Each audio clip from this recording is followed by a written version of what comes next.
Donc, je pense qu'on va tout doucement pouvoir commencer. Au pire, si certaines personnes doivent nous rejoindre, elles pourront rattraper la présentation en cours de route. Mais d'abord, bonsoir à tous. Merci d'être venus ce soir et d'avoir pris de votre temps pour nous rejoindre. Donc, moi, c'est Manon El Assaidi. Je suis directrice adjointe des opérations chez CPRV de Ré, contrairement à ce que le nom indique, à mon avis, sur ma miniature. Je ne suis pas Nicolas Van der Wist. Et pour m'accompagner aujourd'hui pour vous parler de notre étude sur le Covid-19 et la transition écologique, structuration d'un débat sociétal sur Facebook et Twitter, j'ai Étienne Bigot qui sera quelque part notre monsieur loyal, parce que je n'ai aucune vue sur vos questions, et comme ça vous permet aussi d'avoir, en cas de souci, d'avoir quelqu'un qui puisse vous épauler. Je te laisse te présenter peut-être rapidement, Étienne, avant que je présente un petit peu la société.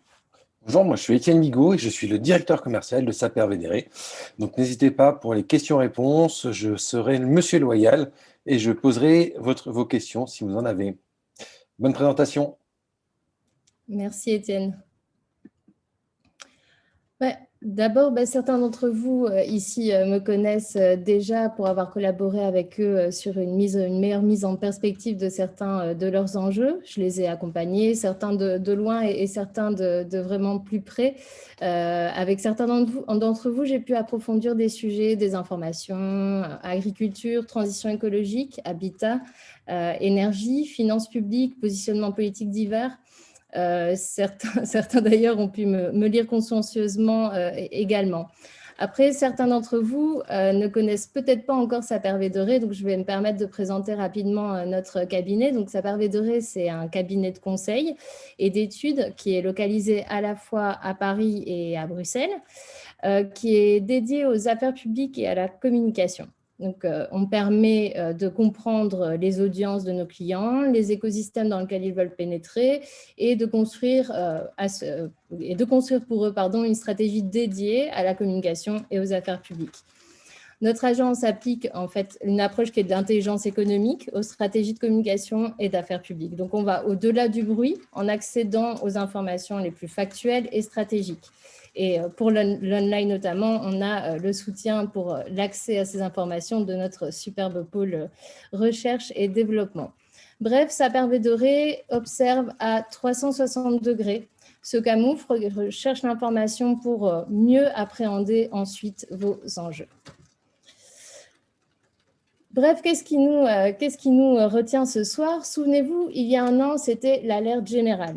Nous sommes en guerre. Les secteurs tremblent, nos vies privées sont elles aussi touchées. La crise sanitaire appelle le gouvernement français comme les gouvernements européens à mettre sur pied des dispositifs de sortie de crise sanitaire, distanciation sociale, télétravail, confinement, fermeture des commerces, interdiction des voyages non essentiels.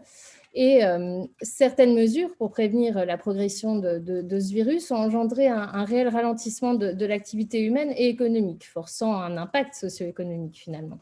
Diminution de la production, perte d'activité, fermeture des commerces, changement d'habitude, faillite.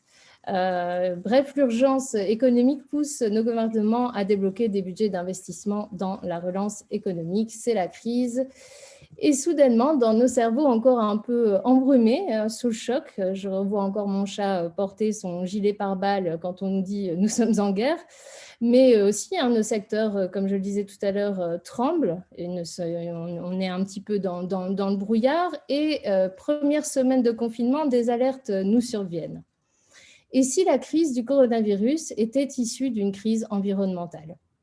La soutenabilité de nos modèles sont remis en cause, zoonose, donc on a une contamination qui irait de l'animal via l'être humain parce que nous sommes dans un système qui force cette cohabitation. Anthropocène qui vient soudainement sur nous, c'est l'ère de l'impact de l'être humain sur son environnement.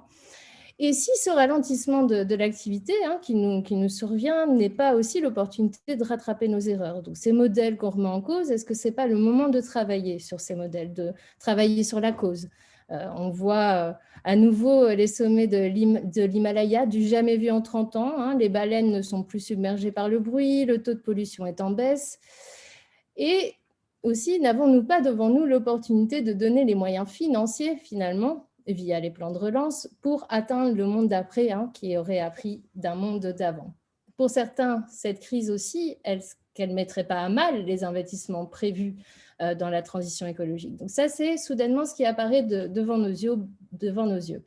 Bref, la transition écologique énergétique devient partie prenante au débat autour des plans de relance français comme européens. Dans ce contexte, nous nous sommes demandé quel positionnement ont adopté les parties prenantes politiques, comme non gouvernementales ou encore médiatiques, sur les réseaux sociaux. Comment ont-elles communiqué leurs agendas publics sur les réseaux sociaux Facebook et Twitter, pour être précise? Quelle dynamique d'influence et de communication entre ces acteurs? Ces acteurs ont-ils adopté les bonnes pratiques de communication et d'influence? Quelle dynamique on peut observer sur ce type de débat entre Twitter et Facebook? Et finalement, comment lier cet apport entre affaires publiques et réseaux sociaux? Pour y répondre, nous avons analysé les discussions Twitter et Facebook, des pages publiques, Twitter des contenus publics également, sur la transition écologique dans ce cadre de crise sanitaire. De janvier 2020 à janvier 2021, nous avons pu récolter plus de 170 000 mentions par 86 000 auteurs, et sur Facebook du 13 mars au 1er janvier, 16 000 posts pour 8 000 pages. Nous nous sommes focalisés sur une période un petit peu plus précise où il y a eu une montée d'activité. Pour cette période que je préciserai tout à l'heure, nous avons analysé les relations entre les différents auteurs, voire les narratifs qui étaient en circulation, et on a classé les conversations par thématique pour finalement regarder comment se sont propagées sur Twitter les différentes discussions et comment elles ont formé des communautés.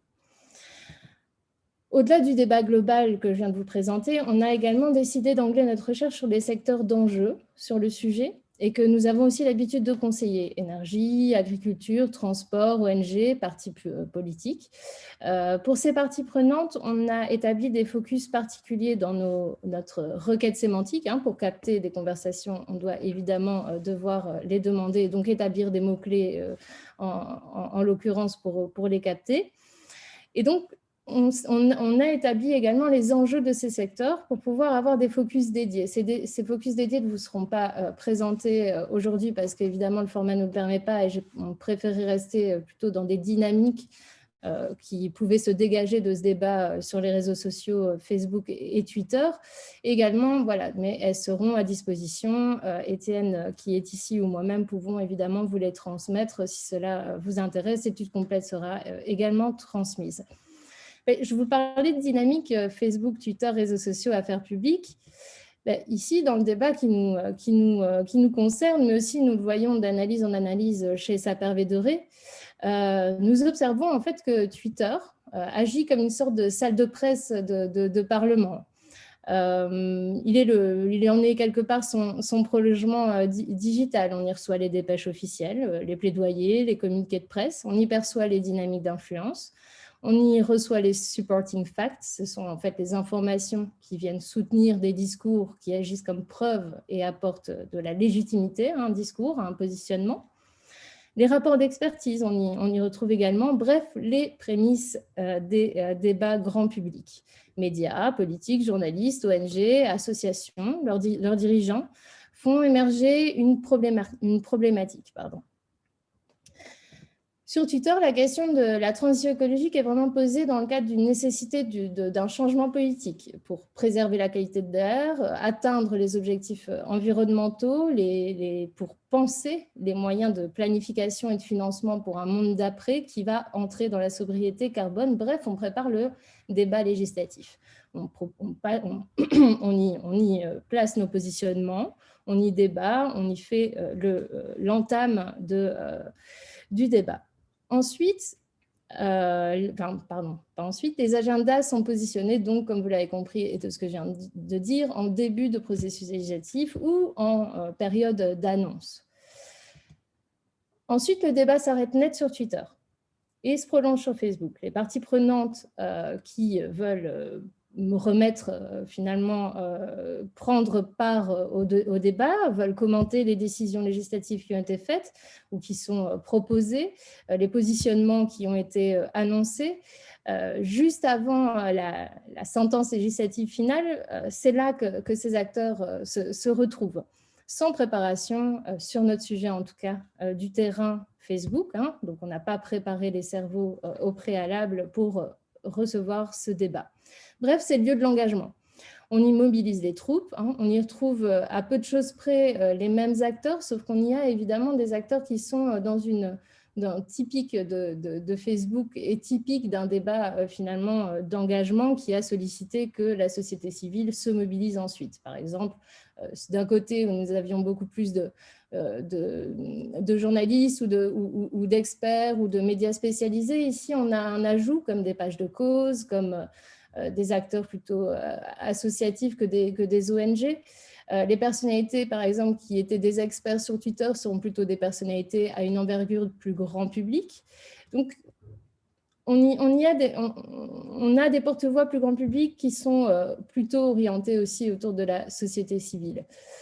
En termes de ce qui est débattu sur ce réseau, eh bien, on va remettre en question, ce que je disais, les différents positionnements politiques. On va remettre en cause aussi un système qui a mené finalement à une crise sanitaire qui serait une crise également climatique.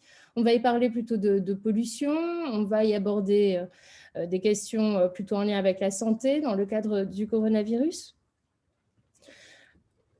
Bref, il a lieu en fin de processus législatif, finalement comme, on va dire, la séance publique à l'Assemblée nationale. Nous remarquions, je vous le disais, que Twitter et Facebook n'agissaient pas au même moment. On remarque que Twitter, c'est le moment du commentaire. On annonce un début de confinement, on demande un plan de relance, on va commenter directement sur Twitter et hop, quand il va falloir approfondir le débat, on va migrer directement sur Facebook. On remarque également que l'activité sur les réseaux sociaux a lieu principalement de l'annonce du confinement jusqu'à la fin progressive de celui-ci.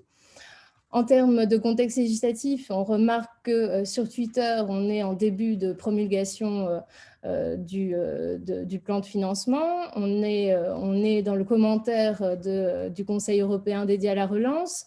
Et une fois qu'on va commencer par aller dans le plus concret, on a des propositions, on annonce 25% des dépenses du plan de relance européen pour le climat, on a la proposition du président du Conseil européen, on a des accords entre les chefs de gouvernement, et là on entre sur Facebook.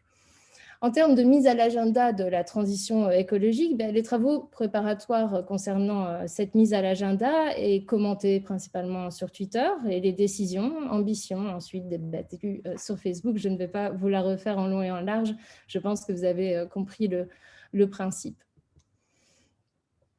Mais ce débat sur Twitter comme sur Facebook, ce n'est pas simplement une réponse à la crise ou une thématique qui sort du fait de la crise, mais elle s'inscrit évidemment dans un contexte plus large. En fait, la transition écologique, l'écologie ou la protection de l'environnement en fonction de vos obédiences a eu un momentum de visibilité très positif. Elle gagne des parts de voix politiques, elle est à l'agenda médiatique, elle est à l'agenda législatif.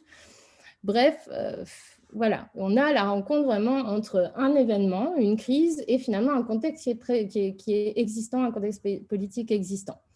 Sur Twitter, face à ce contexte, on amène les sujets politiques, on lit la cause, les faits, et on amène vers un processus législatif. Donc, on parle dans un premier temps, voilà, il y a un rapprochement entre l'être humain et l'animal, ça crée des problématiques, notre utilisation des énergies problématiques, notre consommation problématique, bref, tout est problématique. Et on va ensuite vers le cœur du débat, qui va être le cœur législatif, l'anthropocène, l'impact de l'être humain sur l'environnement. On va prendre des questions comme l'artificialisation des sols qui sont plutôt dans ce genre-là.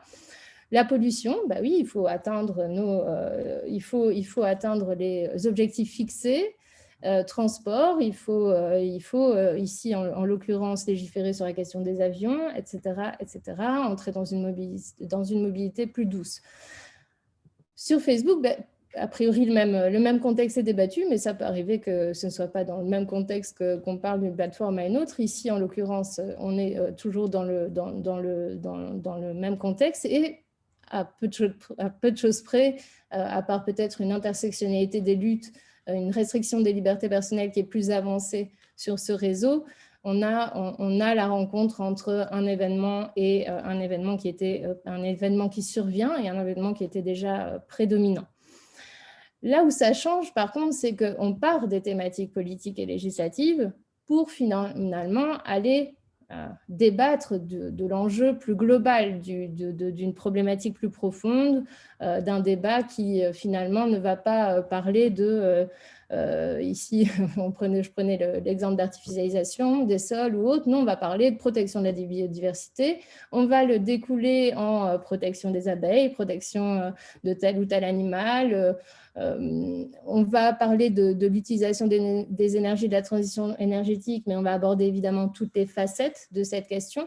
Et fondamentalement, ce qui ressort très fort sur Facebook et qui est le corps du débat, c'est la critique du mode de fonctionnement économique et sociétal qui aurait amené à la situation actuelle de pandémie et qui devrait être changé pour pouvoir atteindre un monde d'après décarboné et sans maladie, si on en croit évidemment les opinions qui circulent.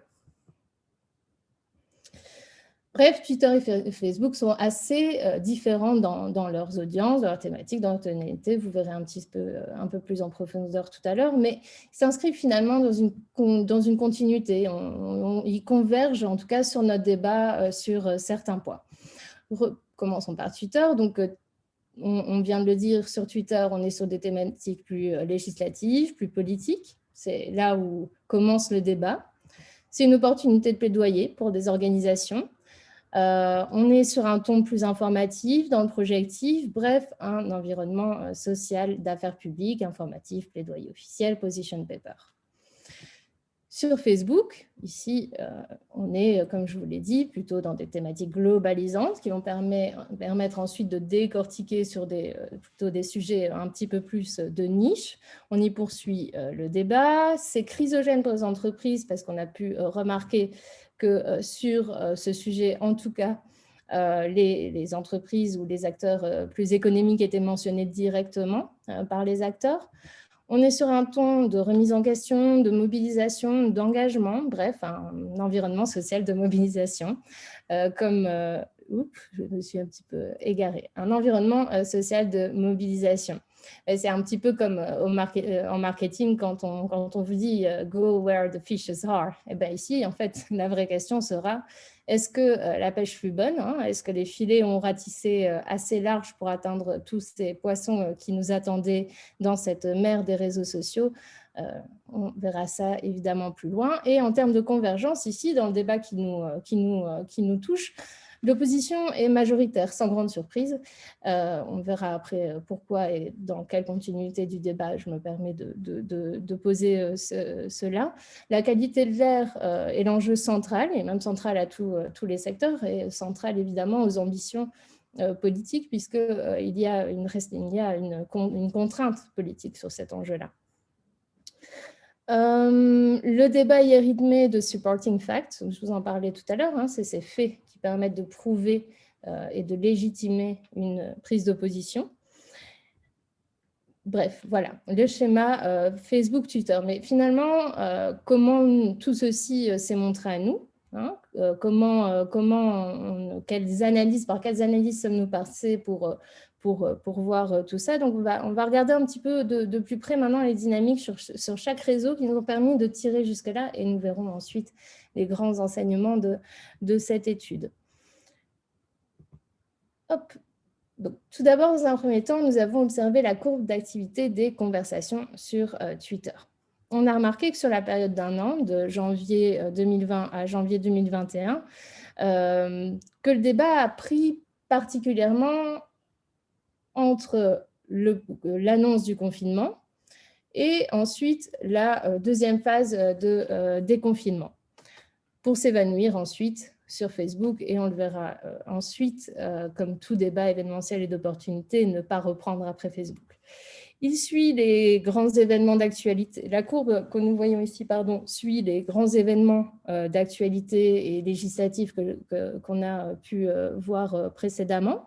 Et le débat est rythmé, vous le voyez, enfin vous le voyez peut-être pas très bien, d'actualités qui font des pics dans l'activité, qui sont ces supporting facts, physical evidence, comme je vous en parlais tout à l'heure. Donc c'est le taux de pollution est en chute libre, on voit les sommets de l'Himalaya, l'eau des canaux de Venise est limpide depuis que les touristes ne peuvent plus s'y rendre. Après, voilà, on a regardé cette temporalité, regardé un peu les événements et voilà, qu'est-ce qui finalement s'anime autour de ce débat? Quelles sont les parties prenantes? Comment elles se structurent? Ici, devant vous, vous avez une cartographie de relations. Donc, c'est la visualisation de comment les auteurs, les personnes qui ont pris part à ce débat se structurent en communauté, comment elles se regroupent. Donc, un compte sur ce type de cartographie est un point. Entre deux points, il y a des liens. Ces liens peuvent être soit « je te suis, tu me suis », soit je te mentionne, tu me mentionnes. Ici, en l'occurrence, c'est du relationnel. Donc, au plus des comptes se suivent les uns les autres, au plus il y aura de liens entre eux et vont les forcer leur structure communautaire.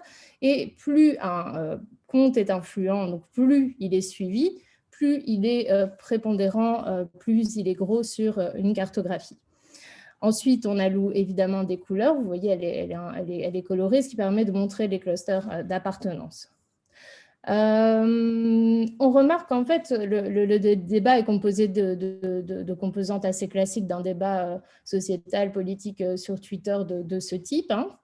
On a des acteurs thématiques qui lient la cause à l'effet et partagent des supporting facts, je vais revenir avec ça. Ce sont des ONG, on a également des personnalités ELV, des médias spécialisés sur les questions environnementales. Bon, je disais, qui lie la cause à l'effet, qui parle de rupture politico-économique, qui appelle à une transformation écologique, à un monde d'après, qui parle de qualité de l'air, qui parle de financement. Et ces supporting facts utilisés par, ces acteurs sont notamment dilués ou proposés, propagés ensuite par les médias. Le tout commenté par nos amis les spin doctors du digital et de la com, qui sont sur Twitter habitués à commenter l'arrivée d'une thématique soudainement sur le réseau ou des prises de position politique ou encore justement ce type de supporting facts.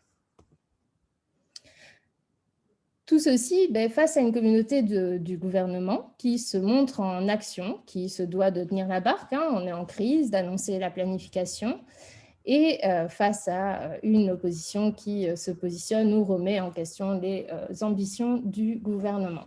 Opposition, ici une gauche plutôt anticapitaliste, des personnalités militantes ou politiciens de la France insoumise, et de l'autre côté majoritairement des Républicains et du Rassemblement national, ELV étant dans sa circonscription environnement, néanmoins fait elle aussi partie des personnalités des partis qui prendra position face aux actions gouvernementales.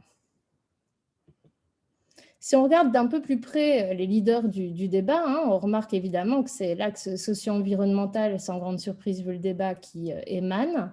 On le voit dans les journalistes qui sont intéressés, on le voit dans les associations qui sont ici mobilisées, des personnalités politiques qu'on a en évidence. Et une absence en tout cas dans le haut du panier, de représentants sectoriels. malgré évidemment la prise en compte des mots-clés de leurs enjeux. Je vous laisse un petit peu peut-être regarder les personnalités qui ont été les plus visibles sur ces questions-là sur Twitter.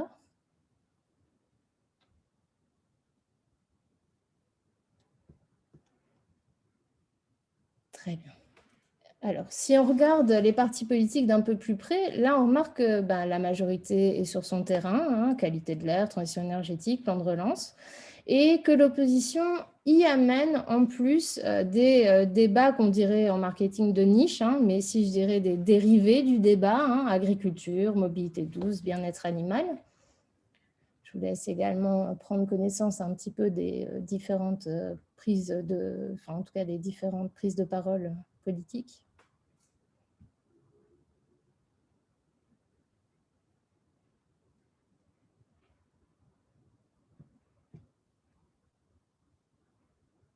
Très bien.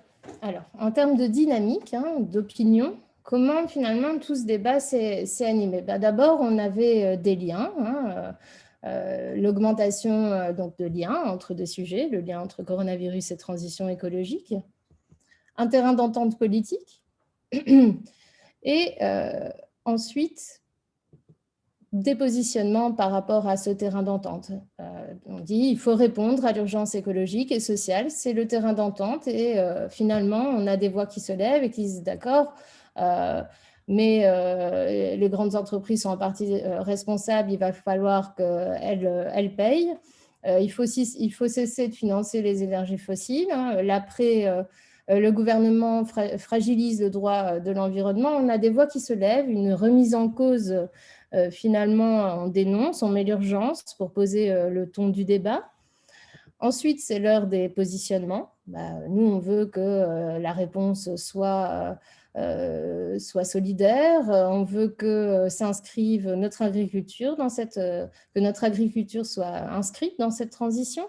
Il faut une transition écologique souveraine. Et un point particulier, évidemment, sur les avions et les transports qui ont bénéficié d'une visibilité et qui se sortent quelque part de cette dynamique, mais qui viennent la drainer. Cet événement est une sorte de perturbateur parce qu'elle va amener ensuite à une remise en cause des modèles. Il y a un financement des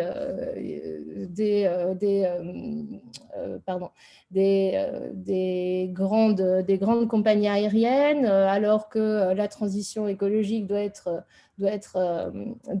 suivie. Où va l'argent finalement? Voilà les discours qui vont autour de là et qui vont se mélanger in fine avec le reste du discours. En termes de... Ensuite, ce que je le disais tout à l'heure, nous avons regardé comment toutes ces conversations, ces opinions et ces actualités se sont propagées pour construire des communautés autour d'elles. Je vais appuyer ici. Voilà.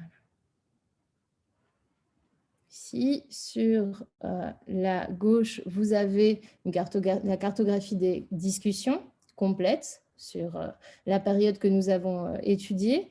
Ensuite, vous avez sur la droite la cartographie qui représente donc nos communautés d'interaction. Ce qu'on remarque dans un premier temps, je le disais, c'est des premiers liants. Non, le premier liant ici, en l'occurrence, c'est la pollution impacterait les symptômes du coronavirus. Des premières petites communautés s'intègrent autour de la question. D'autres premiers liens se font, et si la politique qui a été faite jusqu'à présent aurait mené à cette situation, est-ce que finalement le coronavirus n'impacterait pas un petit peu plus que la politique les objectifs d'atteinte de réduction des émissions de gaz à effet de serre?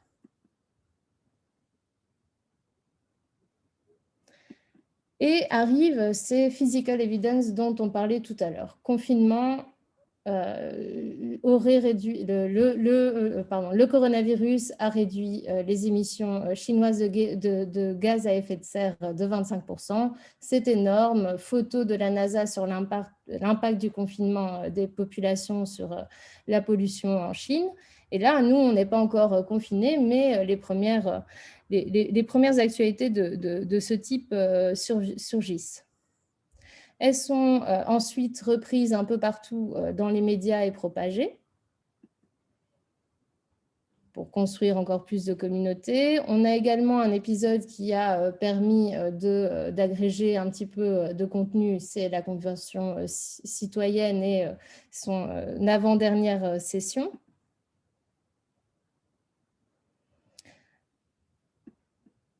Ensuite, la question des avions fantômes. Donc, les avions fantômes, c'est l'épisode du confinement où les avions continuaient à voler alors que les passagers ne pouvaient plus, alors qu'ils étaient vides de passagers. Et une fois qu'on a toutes ces preuves, pas ces preuves, mais toutes ces actualités qui arrivent, voilà, les premiers discours arrivent. Il faut investir dans la transition écologique. Il faut que le plan de relance, il faut que la planification future prenne en compte la transition écologique. Pareil au niveau européen, on reprend les informations qui tangifient finalement un impact de la réduction de l'activité humaine et économique sur le climat, sont pris d'assaut pour aller porter finalement le sujet de la transition écologique au niveau ici européen.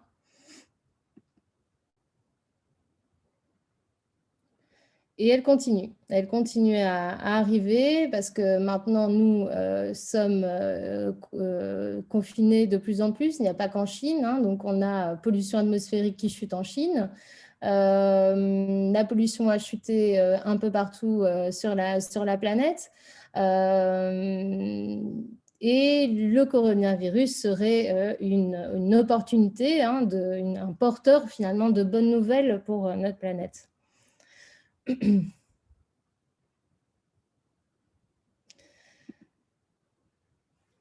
Ensuite, autres grosses actualités, et on verra ensuite, les transports ont quand même été au centre. On ne parle pas de secteur jusqu'à présent, on parle finalement d'investissement dans la transition écologique, de preuves que le ralentissement ait un impact sur l'environnement. Et les avions, nous l'avons vu tout à l'heure, continuent à voler, il n'y a personne dedans. Eh bien, juste après, on commence à prendre pour cible les transports longue distance. Il est annoncé par Elisabeth Borne que les transports longue distance vont être progressivement réduits. Donc, on parle d'information, de preuves physiques, de dénonciation pour finalement amener vers un processus qui est par contre, lui, législatif. Elle continue ces informations à être propagées. L'investissement, dans un second temps, donc on était plutôt dans les questions de qualité de l'air, émissions de gaz, et on part ensuite plus vers l'utilisation et l'investissement dans les énergies fossiles. Grosse crainte du secteur. Et si Et si après une crise de ce genre, on faisait comme auparavant, on investirait à nouveau dans les énergies fossiles. Pourquoi ce financement ne s'est pas arrêté? Les grosses questions des ONG débarquent dans les médias.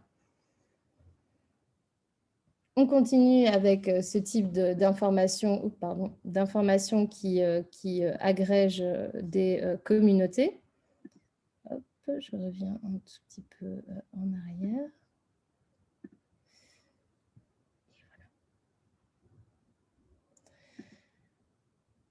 Et puis, place à l'appel au changement. On appelle à sortir de crise en gardant en tête que cette sortie de crise devra intégrer des engagements environnementaux. Toujours en utilisant ces mêmes actualités. On vient ensuite, inévitablement, puisqu'on parle d'investissement dans la relance avec une inclusion de la transition écologique, la question de la fiscalité verte qui s'impose.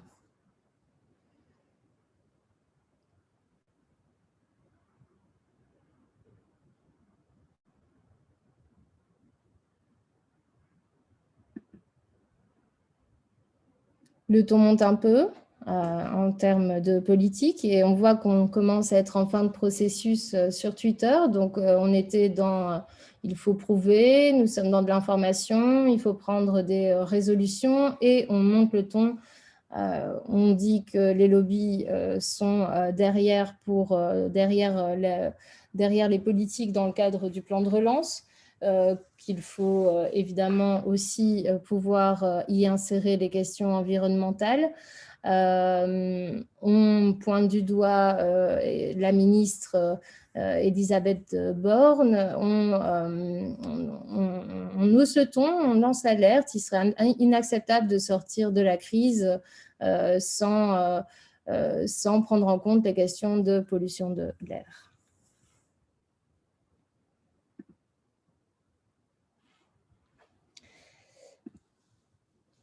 Donc, on l'a vu dans cette petite vidéo, au-delà du contexte, le débat s'est vu surtout ponctué de ces supporting facts, ces informations qui viennent soutenir des discours et des positionnements pour apporter une légitimité.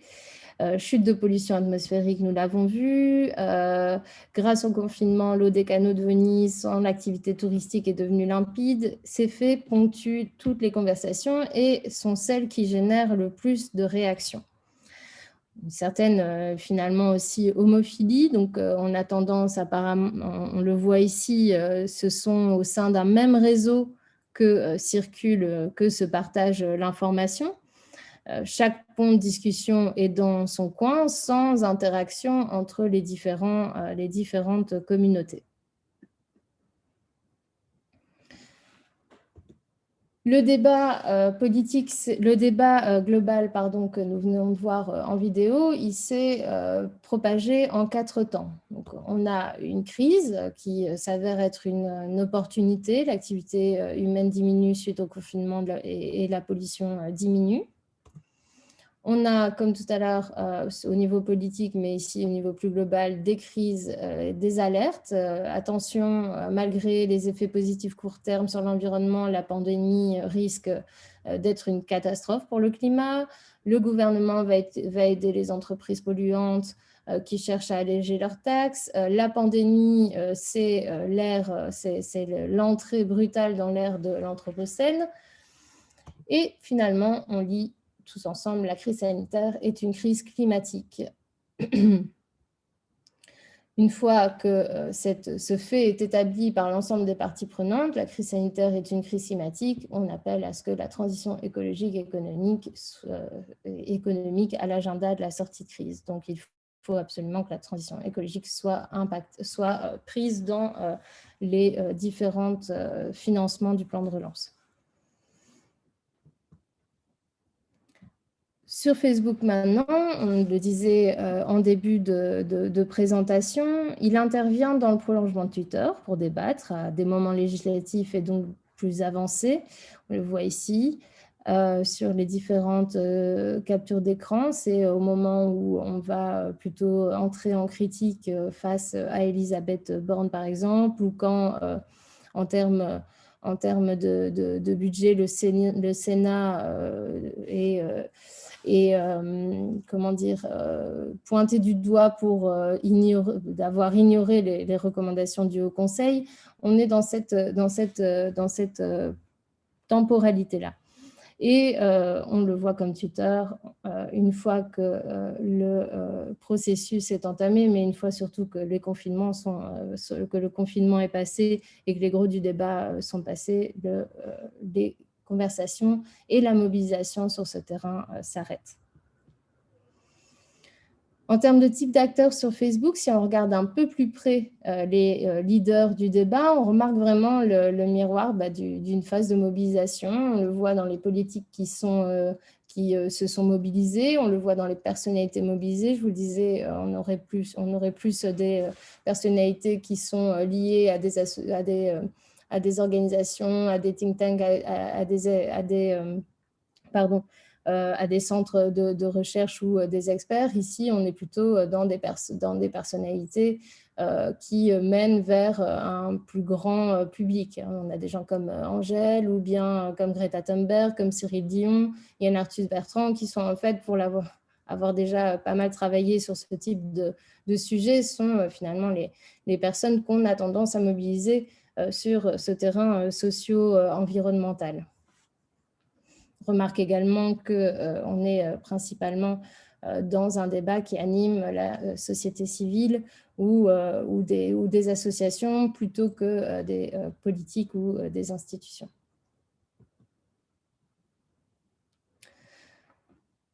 Sur Facebook également, le débat est en 4 parties. On met ici, contrairement à tout à l'heure, on part des causes et des effets.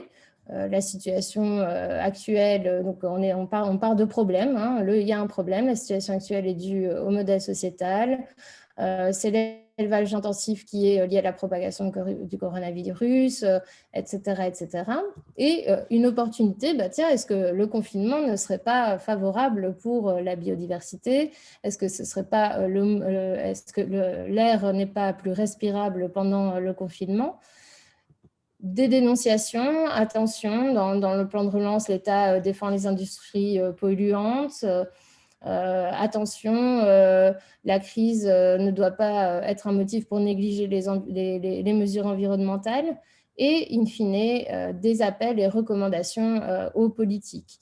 Il faut revaloriser la campagne. La pandémie est l'occasion de soutenir notre production locale. La transition écologique doit être une priorité. La décroissance est un modèle économique envisageable. Bref, tout ceci est bien beau, mais si le message ne passe pas du bon côté de la barrière, ça n'a pas grand intérêt. Quand je dis ça, pourquoi je dis ça? Donc ici, devant vous, vous avez une cartographie de conversation, donc c'est la visualisation des conversations qui ont eu lieu sur Facebook par les pages publiques et des likes qui ont été faits autour de ces conversations. On remarque que les parties prenantes se structurent de façon assez clusterisée, donc on se like au sein d'un même axe, un axe politique, un axe médiatique, un axe associatif, mais principalement sur le bien-être animal, un axe associatif plutôt lié à l'environnement et un axe énergie.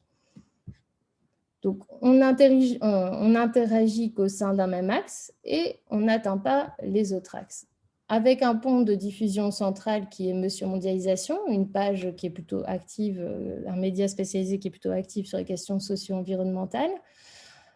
Voilà, ça c'est ce que je disais quand je disais c'est très bien tout ça, mais si les messages ne passent pas d'un axe à un autre, où est l'intérêt? Et quand on y regarde d'un peu plus près, c'est encore plus criant. On voit qu'on agrège, que chaque finalement compte ou chaque page agrège son propre petit réseau autour de lui. Soit via un lien politique, par exemple ici on a une communauté de Anne Hidalgo qui est plutôt en lien avec la mobilité douce, qui va avoir autour d'elle plutôt une communauté de personnes qui sont positives à l'utilisation de vélo.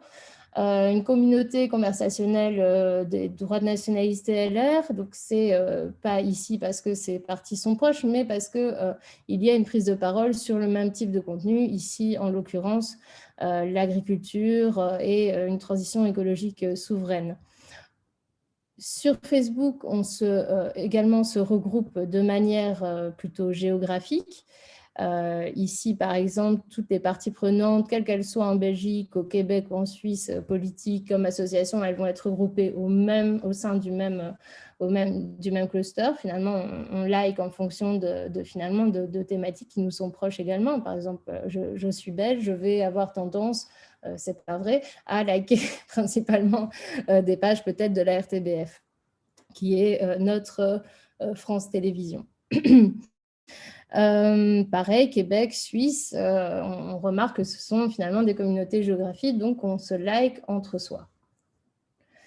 Et enfin, cette communauté, qui est la seule communauté, je dirais plutôt thématique de l'énergie qu'on voyait tout à l'heure, mais qui est en fait principalement dominée par The Shift Project sur la question de réduction des émissions carbone du secteur aérien. Également, on a pu observer que les publications des ONG mobilisent leur réseau d'intérêt sur Facebook, comme sur Twitter. Chaque organisation, encore une fois, mobilise son réseau sans forcément mutualiser des ressources, les messages, les objectifs.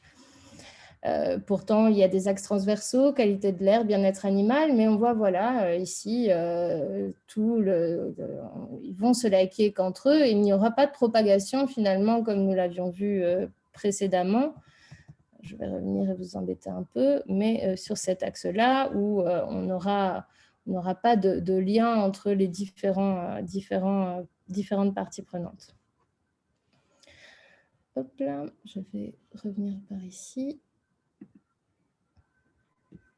Bref, que devons-nous retenir de tout ça? Donc, l'écologie était dans un moment de visibilité assez positif, je vous l'ai dit tout à l'heure, plus de voix en termes de politique, l'agenda médiatique et politique est assez anglais autour de ces thématiques. Le coronavirus vient percuter finalement la société et dans ce cadre, société civile, partis politiques, on veut faire passer un message. La thématique émerge, mais de façon assez morcelaire, partielle, sur des sujets plutôt généralistes, sans avoir une proposition d'un monde ou des solutions stricto sensu qui sont apportées, en tout cas, sur les réseaux sociaux, sans donc créer un réel mouvement autour de la question.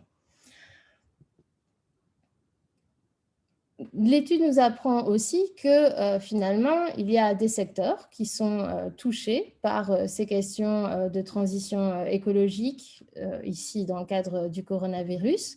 Les transports, centralité de la thématique sur l'ensemble des réseaux, on l'a vu avec la propagation, on a ce secteur qui ressort, on était dans un débat plutôt politique, philosophique, et hop, on est entré dans le concret par cette porte-là, notamment parce que les transports sont intrinsèquement liés au débat sur la qualité de l'air et évidemment les ambitions politiques de réduction de CO2.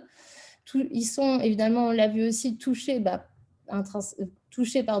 les différentes phases de ces supporting facts qui viennent scander le débat, évidemment sur les questions de pollution et de qualité de l'air. Le secteur de l'énergie qui est touché lui aussi sur des enjeux d'investissement dans cette transition, ne pas être oublié, c'est ce qu'appelait le secteur de l'énergie.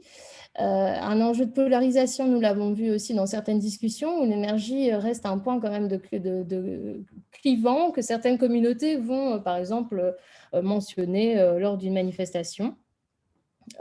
Ou lors de conversations un petit peu qui débattent ou qui remettent en question le modèle économique dans lequel nous sommes. L'agriculture, là, quand nous sommes penchés sur ce secteur-là, on a vraiment vu qu'on était face à un secteur qui est dans une situation, je dirais, schizophrénique. C'est à la fois la solution pour un monde d'après et une problématique du monde d'avant. La société civile et associative, elle propage des narratifs sur l'épandage et agrège des communautés au sein même du secteur en permettant qu'il y ait des acteurs, en permettant au sein même du secteur de lier les acteurs actifs sur la transition agricole, et la consommation de viande et les conditions d'élevage sont centrales également sur ce secteur, sur Twitter comme sur Facebook. Sur la consommation et la grande distribution, clairement liée à l'agriculture, on voit que la consommation de viande est pointée du doigt, l'usage du plastique aussi est principalement porté sur Facebook et dénoncé, pas porté. En corrélation directe du coup avec les thématiques politiques du bien-être animal et l'agriculture locale pour la grande distribution et la consommation est perçue comme une solution. Face à ces secteurs, qui sont finalement au cœur du débat, on a nos acteurs politiques qui, eux, ont une frontière communicationnelle entre la société civile, mais aussi au sein même de leur structure. Un débat qui est suscité notamment par l'opposition. Nous avons les associations, les ONG, qui, eux, ont elles aussi une communication, une frontière communicationnelle entre les différents axes avec lesquels elles souhaiteraient communiquer, communication en silo qui ne permet donc pas un échange informationnel. Elles n'atteignent pas leur cible, elles n'ont pas de convergence ni de mutualisation des luttes. Chacun reste sur son cluster. Et les médias qui, eux, viennent alimenter d'informations, pas à mauvais escient, mais qui fournissent, et c'est leur travail, des contenus, ici, en l'occurrence, des physical evidence, mais aussi qui va relayer les annonces des différentes dispositions politiques qui ont été prises, ou différents positionnements politiques qui ont été véhiculés. Sinon, attendez 2 petites secondes, voilà. Donc, ce que nous apprend finalement également cette étude, c'est l'importance du contexte dans l'émergence d'un mouvement social et sociétal. Il vient changer les paramètres finalement d'interprétation de la société et fait en sorte que les messages doivent être revus, réarticulés. On le voit avec des messages qui ne passent pas et qui ne sont pas construits. On disait qu'il faut une transformation écologique, mais on n'apporte pas des messages structurés qui sont cohérents, qui font cohésion et qui apportent une solution. La nécessité en communication d'avoir des faits, des informations qui viennent soutenir les discours pour angler le cadre informationnel dans lequel on se trouve. La nécessité d'avoir une coalition interne pour être plus fort vers l'extérieur. Donc, les mouvements sociaux, ici, ont agi de manière désorganisée sur Twitter, par exemple, alors qu'ils avaient une structure, une bulle sociale sur Facebook, une bulle homophilique. On a des concepts qui ne sont pas très clairs, on parle de monde d'après, on a des figures stylistiques plutôt médiatiques et on ne repose pas vraiment sur une tangibilité, sur un modèle à proposer finalement aux citoyens et pour faire un réel mouvement social, pour créer un monde d'après, pour pouvoir recruter un maximum de gens, il faut que le citoyen puisse s'approprier ce débat. Sinon, il ne prend évidemment pas, et c'est ce qui s'est passé ici, le débat ne s'est pas pris, des dispositions ont été prises évidemment, mais la société civile continue à essayer de pousser, notamment au niveau européen, un agenda qui irait plutôt dans le sens qu'elle plaidoie. Finalement, alors, vous allez me dire, c'est bien beau de critiquer tout ça, mademoiselle, mais comment on mène sa barque quand on souhaite appréhender une cause sociétale de ce genre? Comment on se positionne sur l'échiquier? Chez Sapere-Vedere, ce qu'on préconise ou ce que j'ai l'habitude de préconiser aux clients, c'est pour qu'une stratégie soit complète, c'est d'abord de savoir comprendre le quoi, le qui, le quand. Donc, bien comprendre son écosystème, ses problématiques, identifier les causes, les tendances, les signaux faibles, avoir, comme je vous ai montré aujourd'hui, des mappings d'opinion, savoir qui se positionne sur quoi, voir également en termes stratégiques dans quelle situation, dans quel type de débat ou d'engagement je dois être. Est-ce que je dois être dans un moment où je dois mobiliser toute la population ou est-ce que je dois juste mobiliser des experts? Au moment où je vais mobiliser juste ma population, est-ce qu'au préalable, je ne devrais pas aussi préparer le terrain et pas seulement m'occuper de mes experts? Et le quand, évidemment. Donc, à savoir, il y a un moment pour agir. On le voyait avec les différentes temporalités, il y a des moments propices, il faut les préparer. On ne va pas, la veille d'un Conseil européen, lancer ses messages et sa stratégie sans préparation. Parlant de stratégie, il y a, une fois qu'on a bien compris l'environnement dans lequel on est, on a compris les momentum, qu'on a compris les acteurs, les différentes propositions, on a la stratégie. Et ça commence par moi, en fait, dans tout ça, où je me trouve. Qui suis-je par rapport à toutes ces parties prenantes, quel est mon positionnement, quels sont mes objectifs, vers où je me vois, comment je veux me positionner. Quels sont mes messages, quelle tonalité je vais prendre, et ensuite finalement qui est-ce que je vais prendre dans ma barque pour me faire accepter, finalement pour que mon message soit accepté. Je vais définir mes cibles et je vais étaler tout ceci sur une façon stratégique. Ces cibles-là, par exemple, je vais les utiliser à tel moment-là, je vais les faire sortir du bois 3 semaines avant, je veux dire 3 semaines avant une échéance législative, et pour me permettre de préparer le terrain. Et ensuite, il y a l'opérationnalisation. Donc, en termes c'est vraiment mettre en place les clés opérationnelles pour réussir à porter cette stratégie. Quel est mon plan d'action ? Comment je vais décliner mon opinion sous forme de position paper, une tribune, quels sont mes piliers de contenu exacts, combien de pourcents je vais allouer, par exemple, pour parler de façon généraliste de la transition écologique, et combien de pourcents je vais allouer en temps de parole plutôt sur des questions qui sont typiquement en lien avec, par exemple, la méthanisation, si on est sur un sujet de transition écologique. Et ensuite, toutes ces personnes que j'avais définies tout à l'heure, qu'est-ce que je vais faire ? Je vais plutôt aller monter un rendez-vous avec cette personne ? Est-ce que je vais devoir aller négocier? Est-ce que je vais devoir construire une alliance d'une manière ou d'une autre? Et finalement, comment finalement cette temporalité, quels canaux vont supporter mes messages? Est-ce que je vais choisir plutôt les réseaux sociaux? Est-ce que je vais choisir plutôt la presse? Est-ce que je vais me lancer dans une campagne? Parce qu'on voit beaucoup ça. La société civile, par exemple, adore les campagnes. Ils font des campagnes à toutes les sauces. Parfois, il ne faut pas de campagne. Il y a d'autres façons de faire les choses. Et dans quels événements je peux aller, je peux me rendre pour faire passer mes messages, et pour quel événement je vais pouvoir faire pour porter ce message, et aussi pour sortir du bois, parce qu'à un moment donné, on a tous nos messages, on a notre stratégie, mais il faut l'annoncer d'une manière ou d'une autre, il faut créer l'événement, il faut qu'il y ait quelque chose qui puisse soudainement dire « Ah, le message existe et on a envie de s'embarquer dedans ». Voilà pour moi.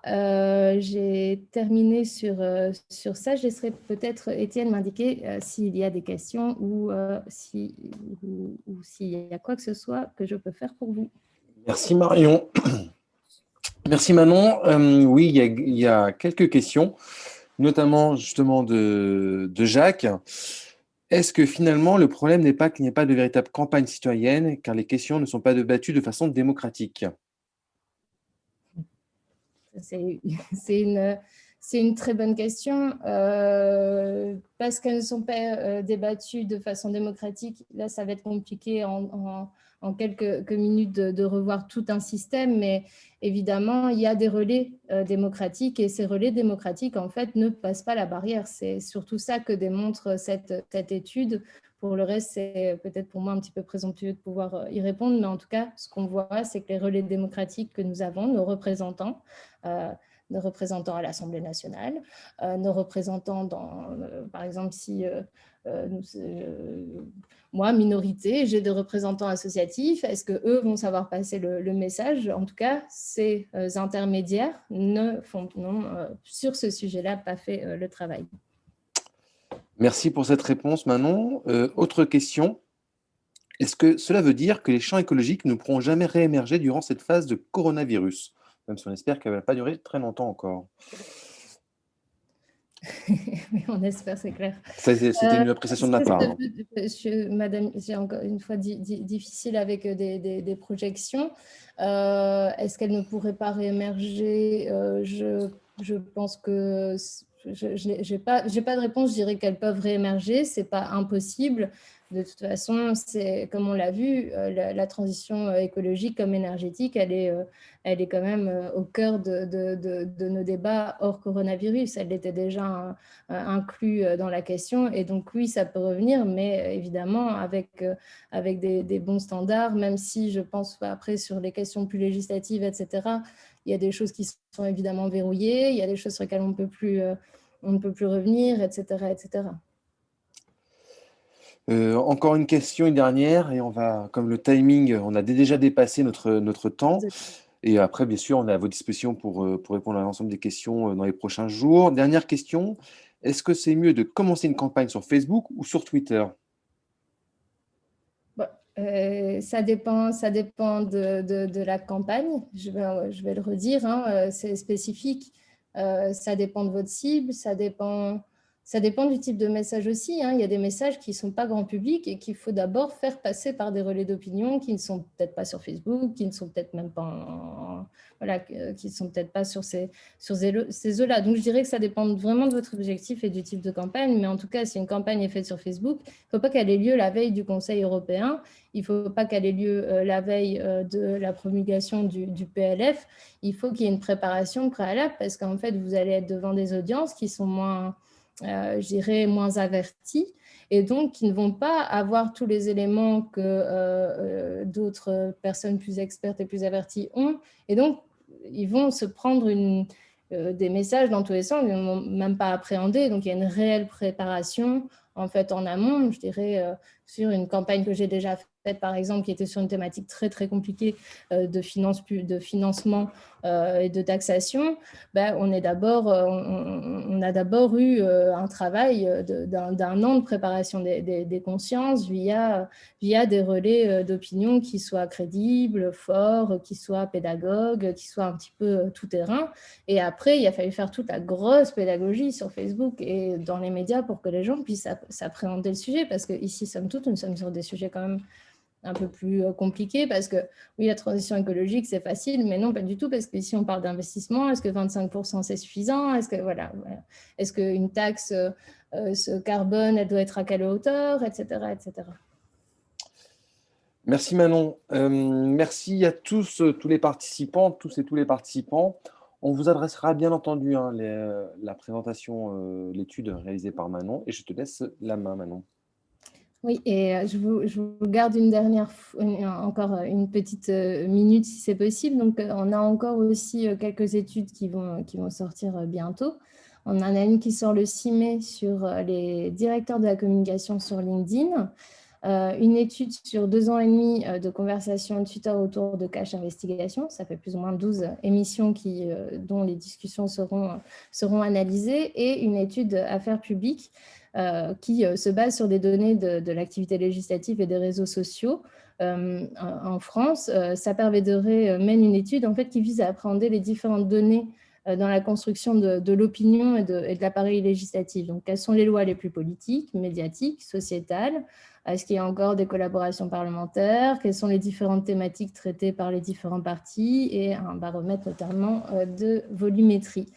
Voilà, et je peux te laisser terminer, Étienne, si tu le souhaites.